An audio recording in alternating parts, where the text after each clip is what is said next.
right, so here's the deal. We're going to try something completely different. I know you're wondering, like, why in the hell is Mr. Jenkins on this YouTube video right now? Why am I looking at Mr. Jenkins being a weirdo? I don't know. I don't have an answer for that. But what I am going to tell you is that we're going to try something completely different. It's called a flipped classroom. You may have done this in other classes.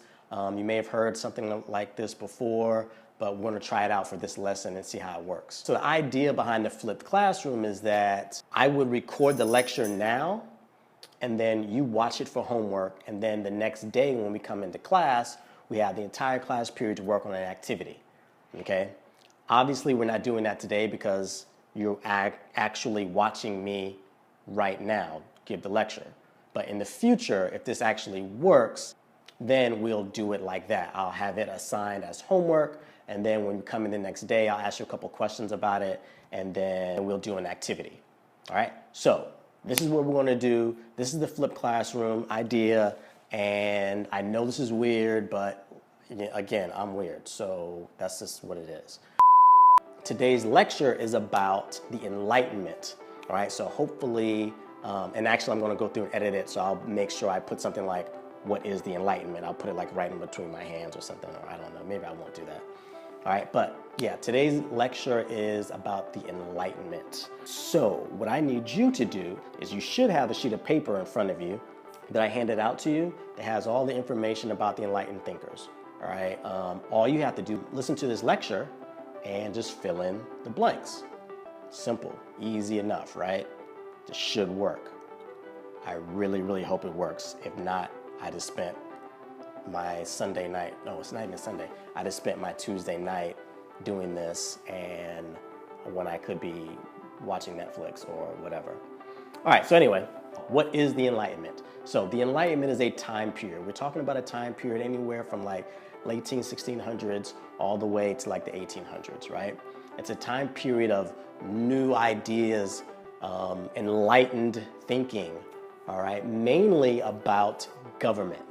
It's kind of like the scientific revolution. Remember we talked about the scientific revolution, right? I hope you do.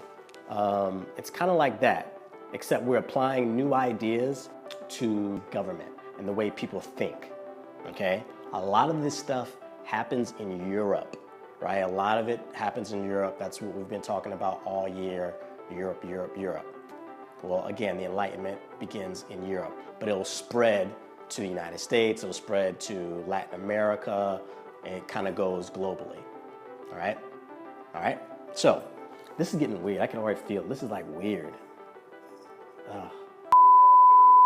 All right, so anyway, the first enlightened thinker. We have several different enlightened thinkers. Like these are guys that were really popular during the time. They had all these new ideas and they wrote all these books. So that's what we're going to talk about, these enlightened thinkers. The first one we're going to talk about is Thomas Hobbes. I have to look at my notes because, I wrote down notes. All right, the first one is Thomas Hobbes, and I'm going to put a picture somewhere around here. All right, Thomas Hobbes is from England. Just like I said, most people, most of these guys are from Europe. All right, Thomas Hobbes is a mean old guy. If you look at that picture, he looks like a creepy old man, right? Like looking at him, you could tell he's just grumpy looking. A lot of that is because he grew up in England during a time when they were going through the English Civil War. I don't know if you guys remember that. We talked about it before, but Oliver Cromwell versus Charles I, right? There was a lot of turmoil, a lot of fighting happening in England. So he actually left and went to Paris. Like, forget England, I'm sick of England. Let me go to Paris, let me study philosophy and politics. So he does that. And while there, he writes his most famous book, Leviathan. And Leviathan means like a sea monster. In this book is where he detailed all his ideas about the government and all his ideas about people.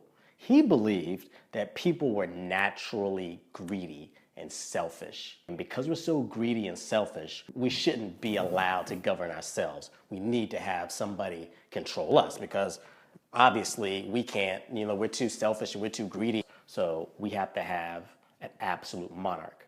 And if you remember from just a couple days ago, we talked about absolute monarchs, right? So absolute monarchs have all the power. And that's exactly what Thomas Hobbes believed in. right? And again, he wrote all of that out in his book called Leviathan. He said the best government is a government that has the power of a Leviathan, right? Like a sea monster. I don't know why I'm being so dramatic with my hands right now. Yeah, I don't know why. But anyway, yeah, he said that the best government has the power of a Leviathan, like this great big sea monster. So he wants the government to control us so that we don't kill ourselves and act ridiculous and be too selfish and too greedy. Okay? So that's Thomas Hobbes. I hope you have a good understanding. So let's run this down. Thomas Hobbes, grumpy old dude, or I don't know where I put the picture, but whatever. Grumpy old dude. He's from England. He lived in England during the English Civil War, and he hated it, so he left and went to Paris, France. There he writes and releases his most famous book, Leviathan.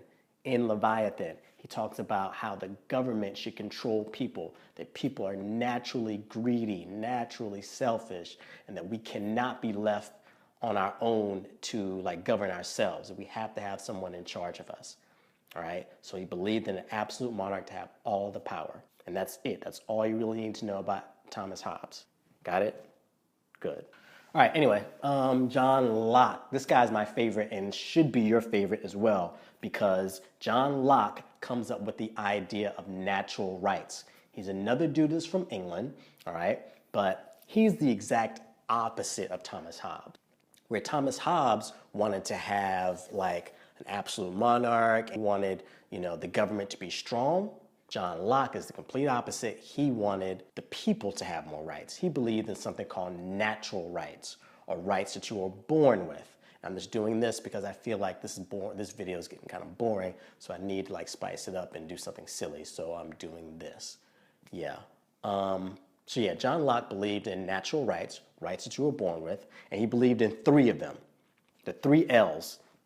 So what I want you to do is to look at the camera, or not look at the camera. What I want you to do is to look at your partner, whoever you're working with, and put up an L. Wait, which way is an L? I don't know, whatever, right? Life, liberty, and land. Those are the 3 things that are natural rights according to John Locke. Those 3 things, those are things you should have no matter what. When you were born, you are entitled to those rights. Those are your natural rights. Now, he writes about this in a book called 2 Treatises on Government. That's his most famous work. That's what he's known for. And that's where, oh, my neck hurts so bad, ow. Yeah, that's his most famous work. Oh, so what happens if the government decides that they don't want to give us our life, our liberty, and our land? Well, if they don't want to give us that, then that means that we can overthrow the government. He believed in something called a social contract, where the people and the government form an agreement or a contract, right? An agreement. And that the people will let the government govern us, like, here, Donald Trump, or, oh my God, this is crazy. Like, I'm filming this right now, and Donald Trump is potentially our president. I don't know. I don't know. Like, he could be our president, which is scary. Yeah, according to John Locke, the social contract is basically we have this agreement with the people and the government. We allow the government to govern us, all right? We allow you, Donald Trump, or we allow you, Hillary Clinton, to govern us, and in return, you protect our rights. Well, let's say Donald Trump or Hillary Clinton or whoever decides that they don't want to respect our rights for life, liberty, and land. It is up to us to overthrow them. Now, in real life, in America, can we go up to the White House and say, screw Donald Trump, F this, and take AK-47 and shoot up the White House? No, right? If you do that, you're going to die, you're going to get killed. So don't do that. So when I say overthrow the government, we can't really overthrow the government like that. How can we overthrow the government? We vote. We go out and vote. That's how we change the government. Hundreds of years ago, yeah, it may be possible to overthrow a government and start a revolution. 2016, absolutely not. You will be killed. So don't try to do that. But yeah, in order to overthrow the government, you have to go out there and vote. Oh, by the way, John Locke's ideas may sound familiar because someone that we know very well, you should know, right? Thomas Jefferson used John Locke's ideas when he was writing out the Declaration of Independence, except he just took his words and he took John Locke's words and kind of switched it up. So instead of life, liberty, and land, Thomas Jefferson made it life, liberty, and the pursuit of happiness. All right? You'll notice is a common theme that a lot of these Enlightenment thinkers, like their ideas, we see those ideas executed in American government today. All right, so I'm going to just stop it right there because, yeah, let me just stop it right there.